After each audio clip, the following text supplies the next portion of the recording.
abrindo no Evangelho segundo Lucas. Estamos retornando, né?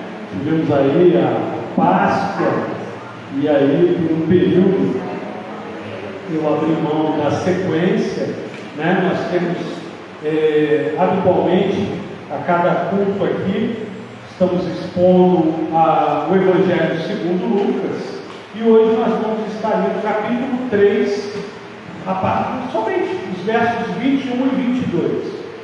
Lucas capítulo 3, versos 21 e 22.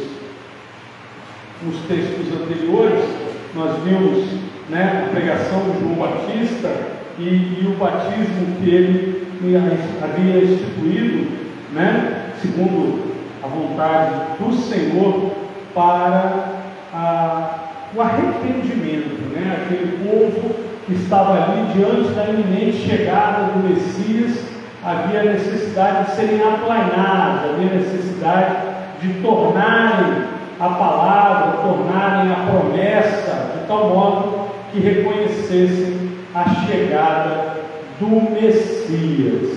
Amém? Eu vou estar lendo, peço que os irmãos acompanhem, Lucas capítulo 3, versos 21 e 22. Diz assim: E aconteceu que, ao ser todo o povo batizado, também o foi Jesus.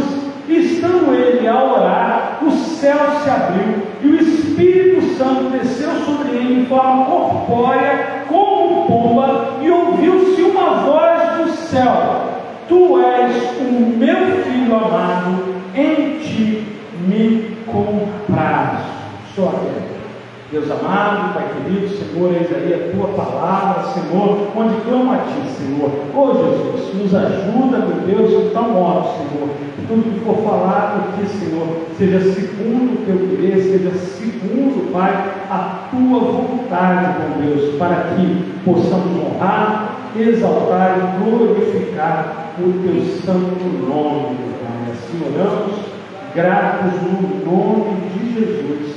Amém. E graças a Deus. Amém? Amém, amém.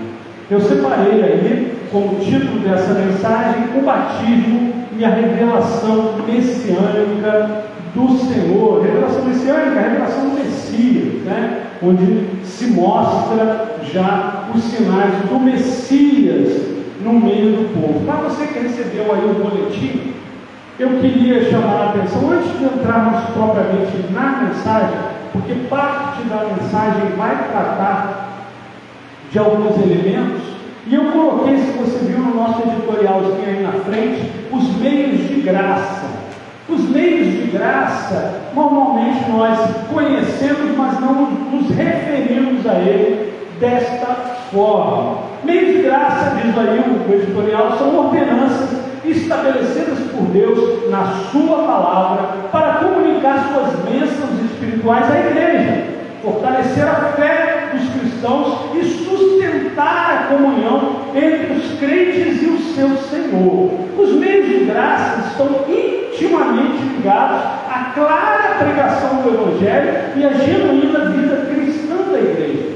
A palavra, os sacramentos, ou seja, o batismo e a ceia, e a oração são os meios de graça que revelam a Cristo seus benefícios ao seu povo santo. Esses meios não possuem poder em si mesmos, mas são usados pelo Espírito Santo como canais de graça para edificar e nutrir espiritualmente a igreja. Então, se você reparou rapidamente na nossa leitura, você vai ver que temos Jesus sendo batizado e Jesus também estava orando.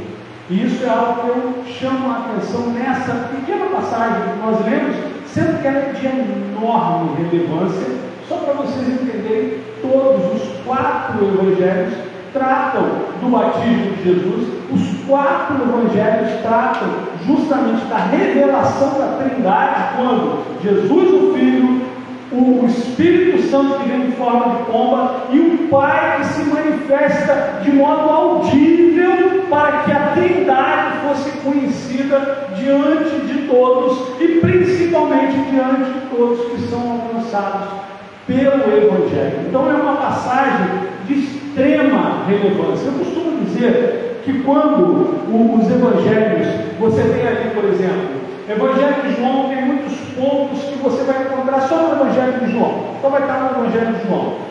Não é que não são importantes, mas eles são pontuais, têm que ser analisados dentro de um contexto, dentro de um propósito.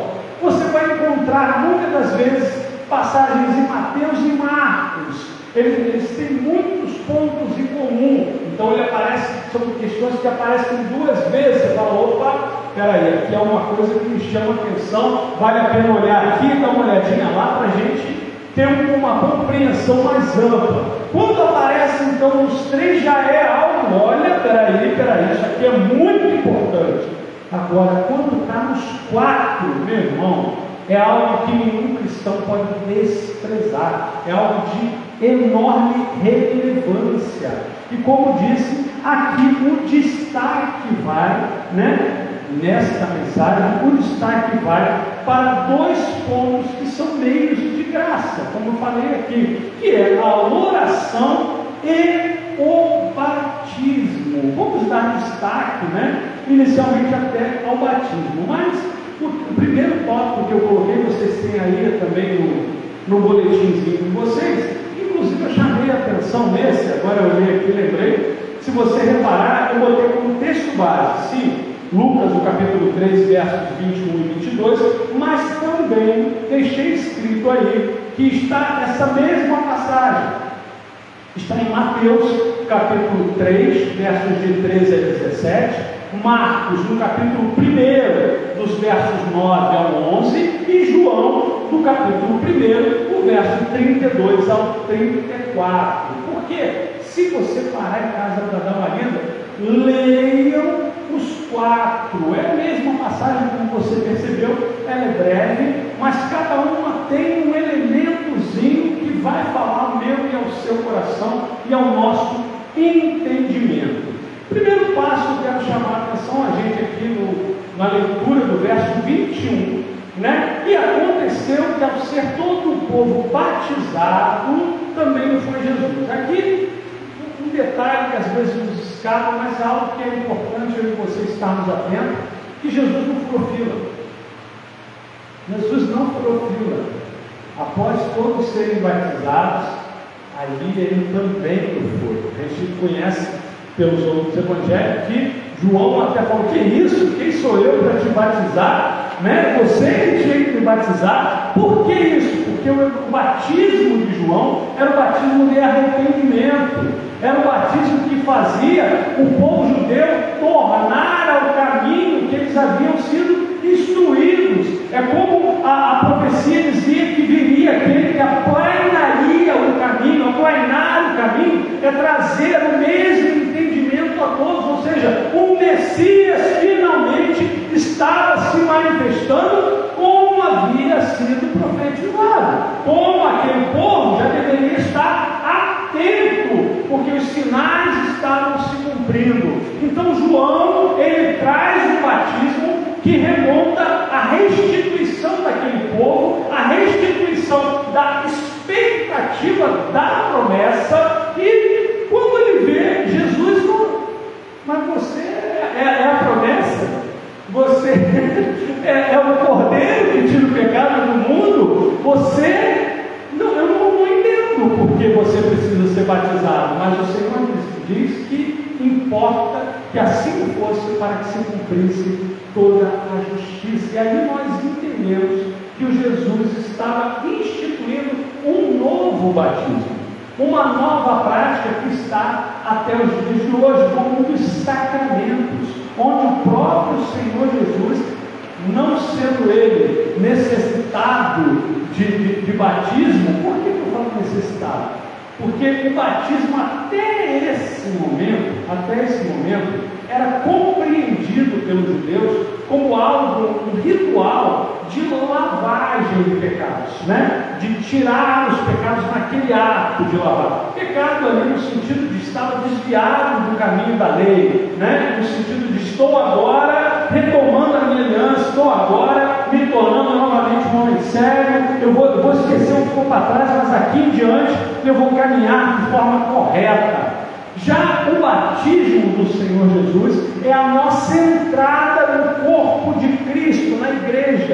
Nós não batizamos para a remissão de pecados, no sentido de, se você for batizado, aí os seus pecados são perdoados. Nós nos arrependemos dos nossos pecados, o confessamos ao nosso Senhor, a Ele clamamos perdão e recebemos esse perdão, e os que creem, estes são batizados para a remissão dos seus pecados, no sentido de, diante de todos, eu testemunho, eu demonstro que de fato eu reconheço que Cristo é o meu Senhor, porque no batismo nós morremos e somos ressuscitados por Cristo e em Cristo para viver agora segundo Ele. E agora eu faço isso diante de todos, assim como o Senhor Jesus o fez. O batismo, ele como meio de graça, ele fortalece a nossa fé, ele traz a memória aí por si só, porque nós não batizamos, a maioria das igrejas sérias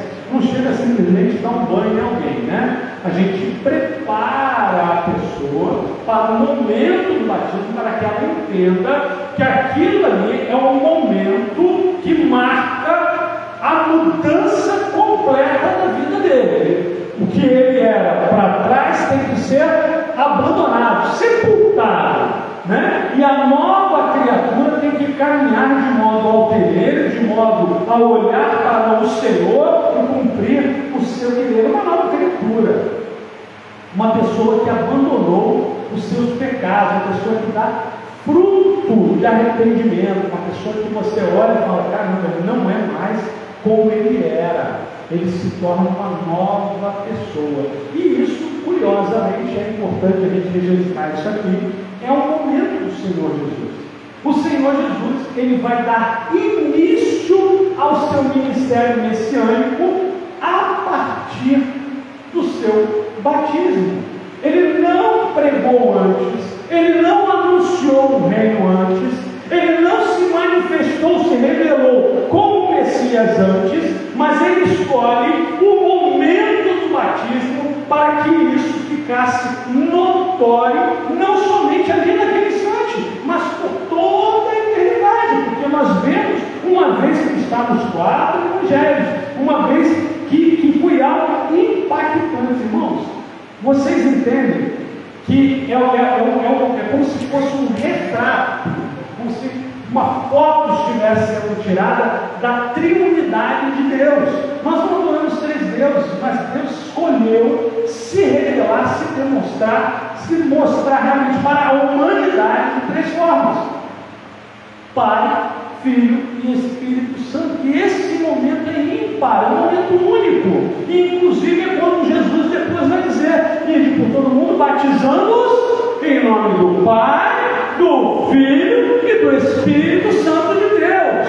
Aqui nós temos um marco, e esse marco ele tem como propósito, como meio de graça, principalmente para mim, o fortalecimento da fé e trazer a memória, trazer a consciência, os benefícios de ser agora filho de Deus, resgatado pelo Senhor. É onde nós lembramos que ali nós estamos aliançados na nova aliança, no sangue do Cordeiro. Ali nós entendemos que Ele fez sacrifício, Ele fez cordeiro para o meu pecado ser perdoado, e agora eu estou sendo admitido como sua noiva, eu estou sendo admitido como seu corpo neste mundo, onde Ele é a minha cabeça.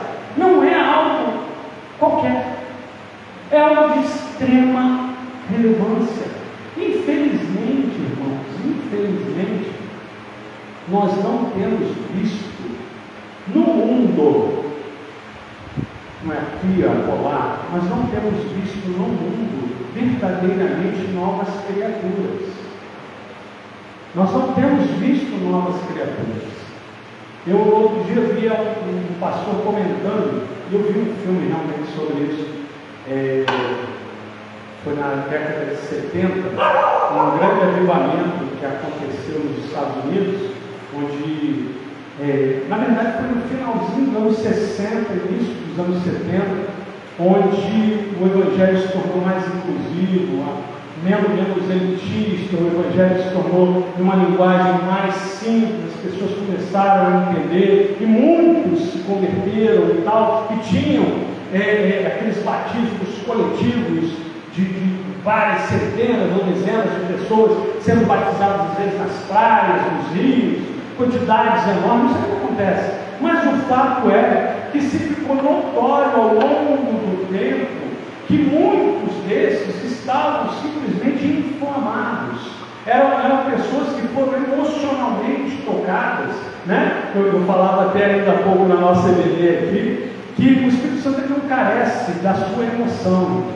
Ele não carece da sua emoção, ele carece, não que carece de alguma coisa, né? Mas ele espera provocar em mim e você realmente uma mudança de caráter, uma mudança de personalidade no sentido dele. Eu reconheço, as escamas caem dos meus olhos e eu reconheço que eu estava no caminho errado. Eu reconheço que eu preciso de uma nova vida. Eu tenho que caminhar agora em novidade de vida. E isso só é possível através de Cristo nosso Senhor.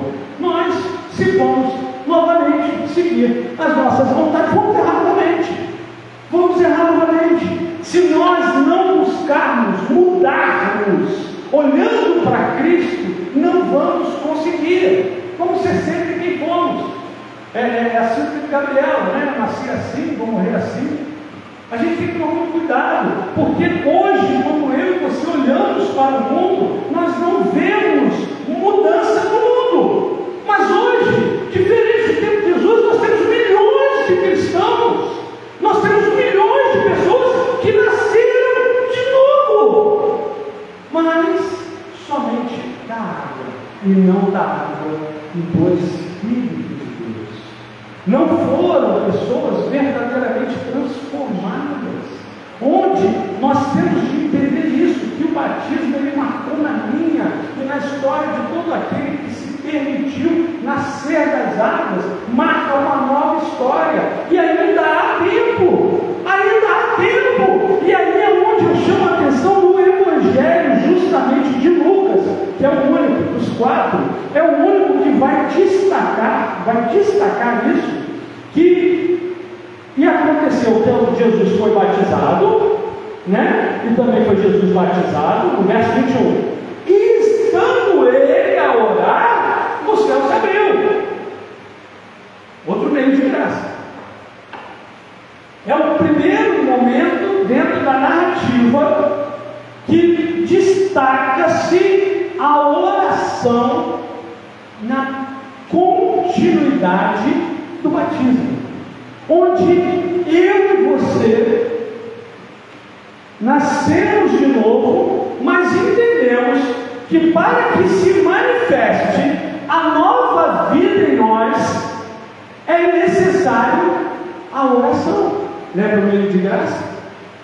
É necessária a oração. A oração não é algo que você também pode fazer. Ela é algo necessário. É algo inerente ao povo de Deus. É algo que tem que estar presente de tal modo que nós vamos chamar a atenção de Deus para a nossa vida. Não, como Paulo vai dizer, é na minha fraqueza que o poder de Deus se aprimora. É onde nós vamos entregar a nossa vida no altar do Senhor e falar: Deus, irmãos, eu estou falando, você foi batizado há 20, 30, 50 anos atrás, eu fui batizado há um dia atrás, não importa, se você ainda respira, se você ainda está presente nesse mundo, é tempo de começar novamente, é tempo sim de se arrepender e tornar ao caminho do Senhor. É hora, na verdade já está passando da hora de seguir no caminho estreito, onde eu e você, com as nossas falhas, irmãos, com as nossas dificuldades, irmãos, nós caminharemos junto ao Senhor, segundo a sua vontade. Faremos a sua vontade, não a nossa. Irmãos, entendam e desconfiem sempre. A sua vontade, ela tende ao pecado. Eu falo isso aqui com muita recorrência, né? Desconfie. Sabe aquela pessoa que você, tipo assim, tem um pé atrás, sabe aquele cara, ele vai me pedir alguma coisa, mas ele é meio esquisito, né? Não sei se ele é de coraçãozinho limpo, né? Ele faz isso aí para mim, aí você vai desconfiar, você vai falar assim, não sei, será que ele não está tentando me enganar? Pois é, essa pessoa sem vergonha é você, entendeu? É você mesmo, é você tentando se enganar o tempo inteiro, porque é isso que o pecado faz em nós, ele nos arrasta para o lodo, para as trevas, de onde o Senhor nos resgatou. Não adianta você achar que a sua vontade, minha mãe falava muito isso, né? Que de boa vontade o inferno está cheio, né? Porque a nossa boa vontade, na grande maioria das vezes, ela está visando a nossa vontade, né? A gente chama de boa vontade, porque vai ser bom, vai ser legal, vai ser agradável. Para quem? Para quem? Esses dias eu vi uma história, não me perdoe, talvez quem ouvir saiba, a história de um pastor missionário, pastor muito usado por Deus. E aí ele estava na África, estava voltando para os Estados Unidos, ele era americano, ele voltando para os Estados Unidos, e aí na hora do embarque, ele estava com a passagem dele de primeira classe comprada. Na hora de embarcar, ele corre no guichê, vai para cá, vem para lá, vem para cá, vem para lá, e aconteceu um erro. Não tem mais vaga na primeira classe. Sei que o senhor está com a passagem comprada, mas não tem. A única chance do senhor ir no próximo voo, que só sai amanhã. E se o senhor quiser ir nesse voo, vai ter que ir na classe econômica, lá no fundo do avião. É a cozinha do avião, né? É lá no fundãozinho, que é igual o ônibus, sabe? É aquele clássico, tu fica do lado onde tem a copa, onde a turma está conversando, falando, preparando o teu banheiro. É isso mesmo, é lá no finalzinho mesmo, que é o assento mais barato.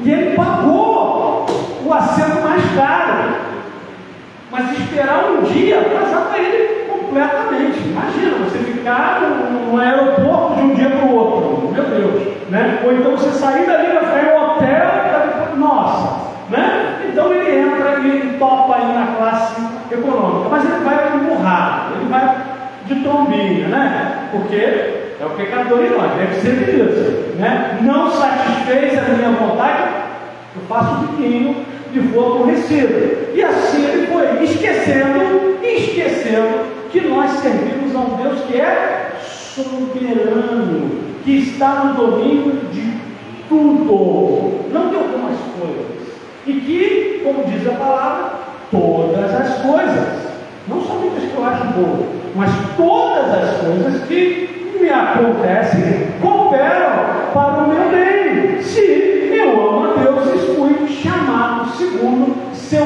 propósito. Lembrando que bem fala do ponto de referência de Deus. Ele sabe o que é bom, ele sabe o que é justo, e não eu, criatura pecadora, que tento sempre me favorecer. E aí ele, morradinho lá atrás, acontece no banco da frente dele. O homem passa mal, infarta, aquela correria no avião, aquele desespero todo. Aí ele ali no banco, entendi. Aí ele levanta, veio médico, tal, sem pulso, sem nada, morreu. Aí eu posso só orar por ele? Já morreu? Tá bom. Eu posso? Tá bom. Aí ele pede perdão a Deus, fala: Senhor, me perdoe. Eu não vi a sua mão nessa situação, Senhor, mas agora eu entendo. Senhor, tem misericórdia, salva essa vida. E aí o homem voltou aqui. E ali ele entendeu que não se tratava dele. É quando a gente entende na palavra que diz que é por Ele, para Ele e por Ele. Nós, os que morremos e nascemos de novo, nós, os que fomos batizados a exemplo do nosso Senhor, nós não somos mais quem nós éramos. Nossa vida já não nos pertence, nós fomos comprados, irmãos. Nossa vida hoje pertence ao Senhor. Já não vivo mais eu, mas Cristo vive em mim. Os meus atos não têm que refletir as minhas vontades, os meus quereres. Os meus atos têm que refletir o meu Deus.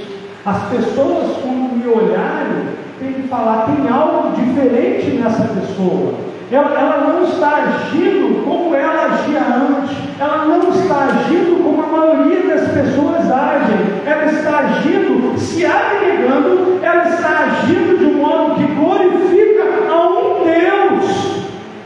E eu vou querer conhecer esse Deus. Porque a nossa vida, o nosso testemunho, ele é crucial e muito importante. E se eu e você temos dificuldades nisso, se eu e você, em todos temos, lembre sempre disso, Deus, nós temos dificuldades. Nós temos que buscar a frequência dos meios de graça. A frequência dos meios de graça, irmão, mas eu fui batizado uma vez só, e glória a Deus por isso. Glória a Deus por isso. Mas você pode orar sempre, não pode?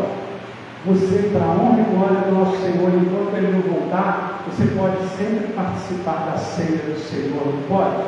E o principal, você pode sempre participar da palavra de Deus, que é poderosa, eficaz. Ela consegue separar o pecado que há em mim da graça do Senhor. Ele consegue, através da sua palavra, não somente me levar a arrependimento sincero, mas Ele consegue me nutrir e me fortalecer, de tal modo que aquela criatura vil que eu era, ela vai minguando até morrer, porque hoje já não vivo mais eu, mas Cristo vive em mim. Então, que através da oração nós possamos dar continuidade no batismo que um dia eu e você passamos. Que eu e você possamos entender que os meios de graça têm que ser valorizados como ferramentas instituídas por Deus. E eu acho isso fantástico. Eu acho isso fantástico, porque é só um ser que sabe de tudo, inclusive do meio do seu futuro, que sabe que nós precisamos de ajustes, nós precisamos de pequenas coisas que vão mudar. Não foi um ato, pronto, você agora é uma nova criatura. Quem dera, quem dera, que na hora do batismo, né, a gente já saísse dali transformadão, edificadão, né, cheio mesmo, né, empolgado para fazer a obra de Deus. Mas não é assim que acontece. Então nos foi otorgado pelo Senhor os meios de graça, e nós podemos e devemos fazer uso dele, lembrando sempre palavra, oração, batismo no caso, e a ceia do Senhor. Nós temos de estar atentos para que esses momentos não sejam ritualísticos, não sejam vazios, não que eles em si tenham poder, mas no momento que o Espírito tem alcance dessas coisas, ele usa isso para que eu e você sejamos fortalecidos, sejamos conduzidos. Vou dar um exemplo sobre o batismo como meio de graça. No batismo passado da igreja, um jovem, eu sempre pergunto, né, já falei isso aqui algumas vezes: por que você quer ser batizado? Né? A maioria não sabe dizer por quê, a maioria não sabe. Eu acho isso muito legal, porque isso é o Espírito Santo que quer. O Espírito Santo quer passar pela água, ele quer nascer de novo, ele nos impulsiona ao batismo. Mas algo que me impressionou nesse rapaz, ele falou para mim assim: porque eu vi o batismo do meu amigo no outro batismo, e quando ele saiu da água, algo dentro de mim falou assim: era você que tinha que estar saindo. E ele falou, e aí eu senti a presença de Deus, e eu chorei, e eu vi que eu havia aberto mão de algo que eu deveria já ter feito. E ali, isso foi no outro ano, E ele falou, e ali eu falei, na próxima oportunidade que tiver, eu vou estar lá. E assim ele cumpriu aquele voto que ele fez para o Senhor. Ele estava lá nascendo de novo. Os meios de graça, eles agem de forma sobrenatural. Irmãos, vou dar um exemplo. Ceia do Senhor é a nossa Páscoa. Nossa Páscoa não é só a Páscoa do mundo. Aquela Páscoa. Aquela Páscoa ali é para trazer a memória, glória a Deus. Mas nossa Páscoa é mensal, irmãos. Todo dia da ceia do Senhor, né? Todas as vezes que nós temos a oportunidade de cear, né? Louvado seja Deus, ali é a nossa Páscoa. E isso impacta, porque a Páscoa é a ceia dos que estão aliançados com o Senhor, no corpo e no sangue. Então aquele que tem já a simpatia do Evangelho, e temos isso, irmãos. Nós temos pessoas, eu tive há pouco tempo, irmãos, eu batizei um irmão que ele estava desde a década de 90 frequentando a igreja. Ninguém sabia que ele não era batizado, tá bom? Desde a década de 90 foi batizado ano passado. Então ele fala que na hora que tinha a ceia, que o coração dele rasgava, porque ele falava, não devia estar participando. Eu já devia estar nessa mesa, eu já devia fazer parte desse corpo. E ele lá, pelos motivos pessoais dele, ele nunca participava. Então nós não devemos nunca, jamais, subestimar esse ponto. O segundo tópico é a manifestação da Trindade, irmãos. A manifestação da Trindade é algo de extrema importância, que é quando nós vemos a unidade e a comunhão do próprio Deus voltada para o seu propósito. Lembra que eu falei? Jesus até aquele momento, e ele já era Deus, irmãos, tá bom? Jesus nos torna Deus, né? Porque aí veio o Espírito Santo, e aí, não. Ele é uma unidade com o Pai, o Filho e o Espírito. Ele é uma unidade, já é uma unidade. Ele não tem uma mudança de estado, só há um início ministerial, há uma mudança na sua vida nesse tempo, que volta a dizer, aponta para nós. Cristo é sempre o nosso melhor exemplo. Se você ficar em dúvida de alguma coisa, é aquela clássica, o que Jesus faria em meu lugar, né? É livro, é filme isso, né? Porque é o melhor pensamento que a gente pode ter. Como eu devo agir? Eu ajo para não ter erro, eu vou agir do jeito que Jesus agiria. E sobrenaturalmente, eu vou dizer para você, nós sabemos como ele agiria, nós conseguimos saber, não é algo tão difícil, é algo que nós percebemos e agimos muitas das vezes, movidos pelo nosso pecado, pelo nosso egoísmo, pelas nossas vontades, agimos justamente na contramão do Senhor, onde nós entendemos que estamos errados e muitas das vezes permanecemos no erro. Irmãos, a revelação da Trindade mostra que é necessário que eu e você, diante de Deus, venhamos a cumprir, porque Jesus cumpriu aquilo que nos foi proposto. Nos foi proposto uma nova vida, irmãos. Não uma vida medíocre. Medíocre quer dizer mediana, uma vida como todos. Não, nos foi proposta uma vida de ousadia, uma vida de intrepidez, onde nós abriríamos mão dos nossos quereres em privilégio ou em prioridade à vontade do Senhor. Buscai em primeiro lugar o seu reino e a sua justiça. Eu falo sempre aqui, quando você lê justiça na Bíblia, leia Deus.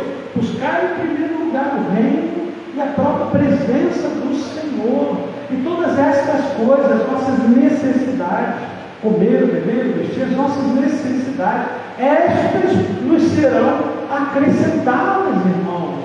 Ele diz, ali ainda no capítulo 11 de Mateus, quando ele manda os seus discípulos, ele ainda ali, presente ali, ele manda os discípulos e fala, não vai em cidade que não é de judeus, vai só falar com os judeus, vão lá. E aí quando eles voltam, não leva nada. Então, não leva nada não, vai vai do jeito que você está. Ele manda 70 homens assim, de duplas. E aí, quando eles voltam, Jesus fala: e aí? Faltou alguma coisa para vocês? Acaso faltou? Porque isso é algo tremendo da palavra de Deus e do próprio Senhor Jesus. É o elemento do discipulado. Ele ensina e fala: agora vai lá e faz.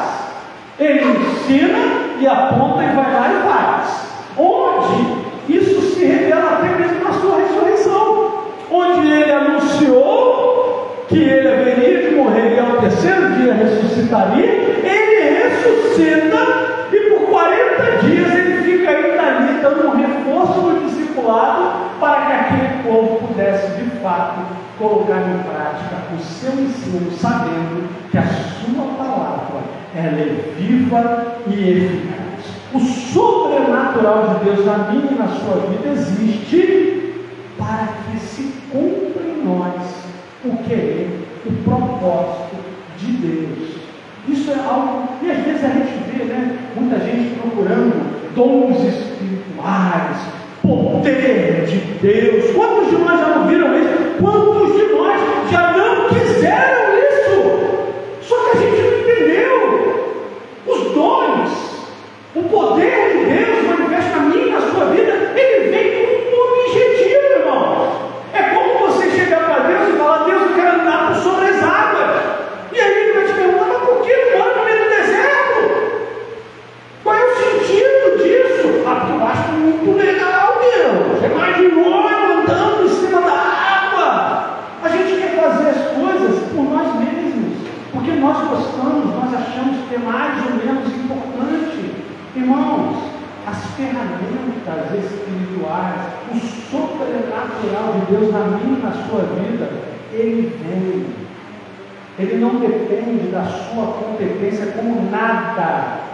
Nada na obra salvífica do Senhor Jesus depende de mim ou de você.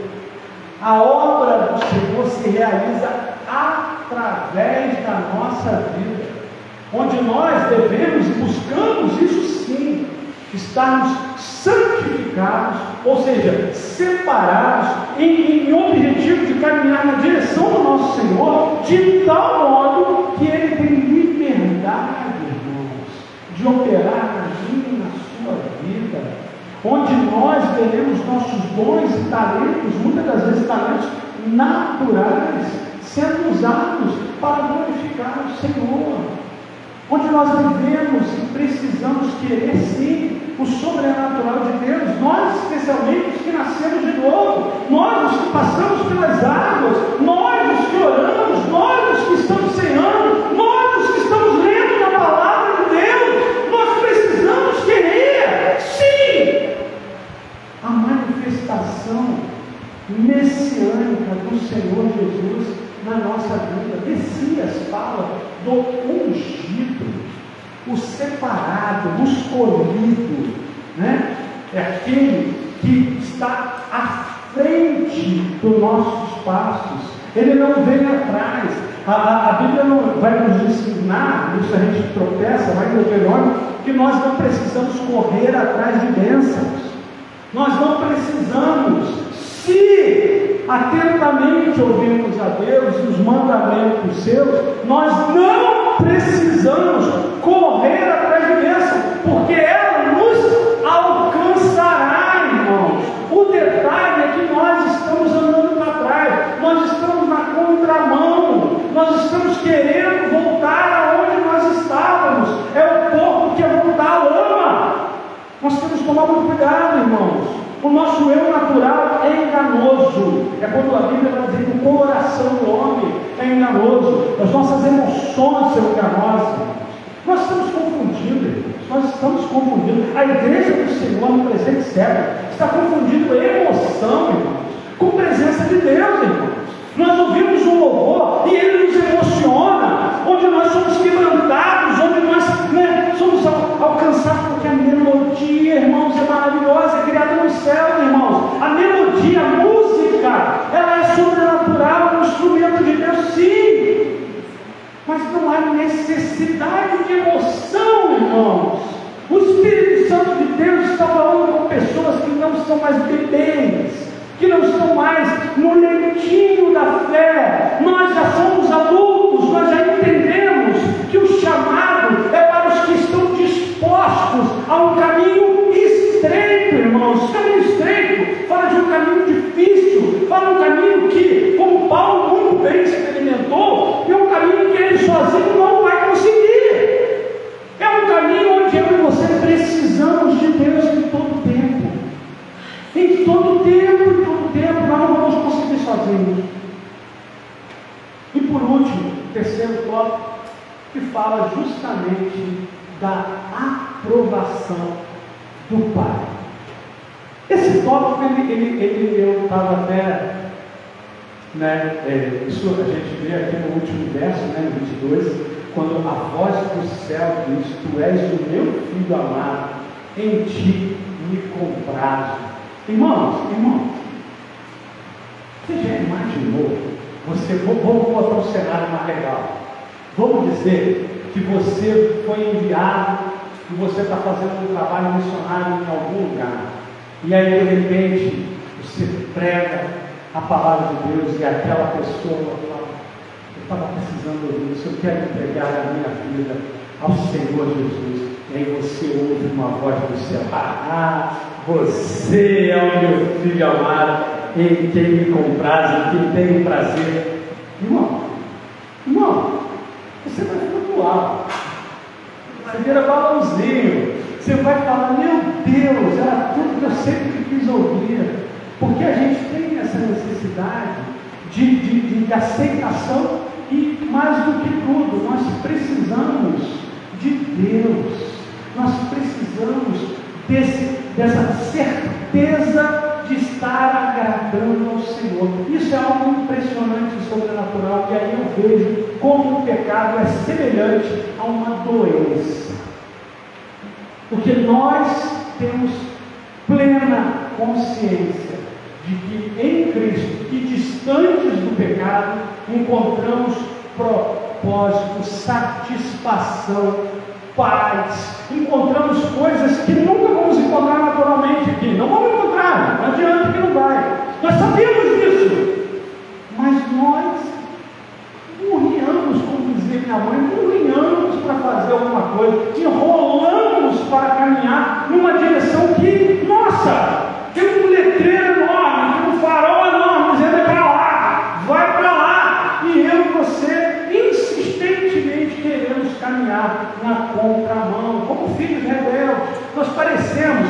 que deixamos sim a infância, deixamos sim o leitinho, mas entramos de cabeça na aborrecência.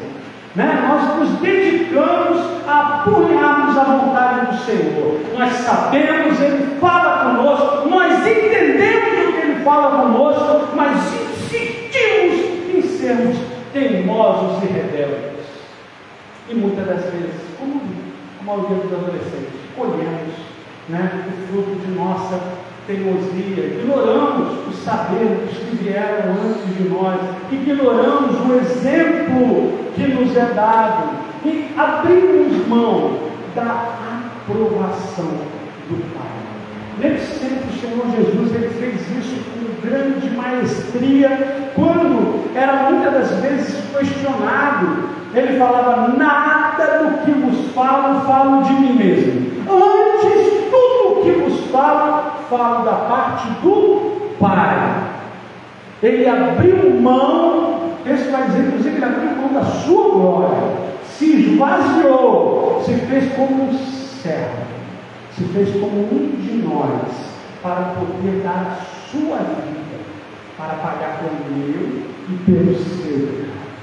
Ele se esvaziou. Quando Jesus, ali pouco antes, na última ceia, pouco antes de ser capturado, levado ao martírio, à paixão, nós vemos ele lavando os pés dos discípulos,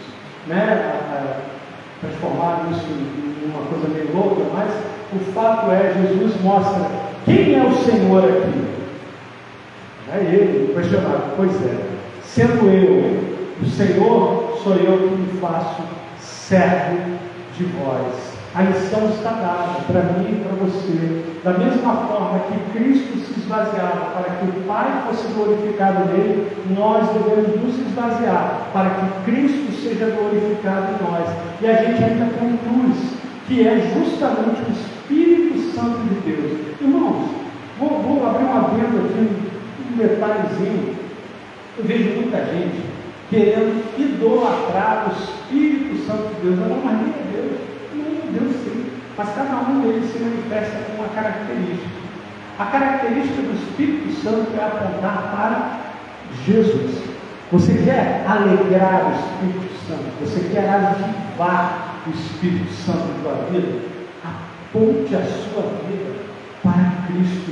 Mostre, demonstre ao Espírito Santo que verdadeiramente Cristo é o seu Senhor, que verdadeiramente você entendeu através de Cristo a mensagem do Pai, que fala de unidade, que fala de resgate, fala de salvação, no ápice da salvação. Salvação, irmãos, não é simplesmente não ser condenado. Salvação fala de uma eternidade com Deus, fala de uma eternidade de alegria, fala de uma eternidade de plenitude. É isso que o texto, quando nos ensina sobre salvação, ele restaura, ele traz restauração. Esse é o propósito do Pai, a unidade da sua criação. Eu e você devemos e podemos, irmãos, o mais maravilhoso é isso, podemos alcançar a aprovação do Pai. A exemplo de Cristo, que eu e você possamos orar, mesmo nos nossos momentos de grande dificuldade. Senhor, estou com essa ou aquela dificuldade, me ajuda, me livra, me dá suporte, Senhor. Todavia, Senhor, seja feita a tua vontade, porque a minha alegria está em te servir.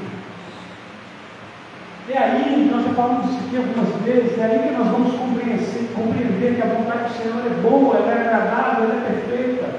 Ela é boa porque ela é de Deus.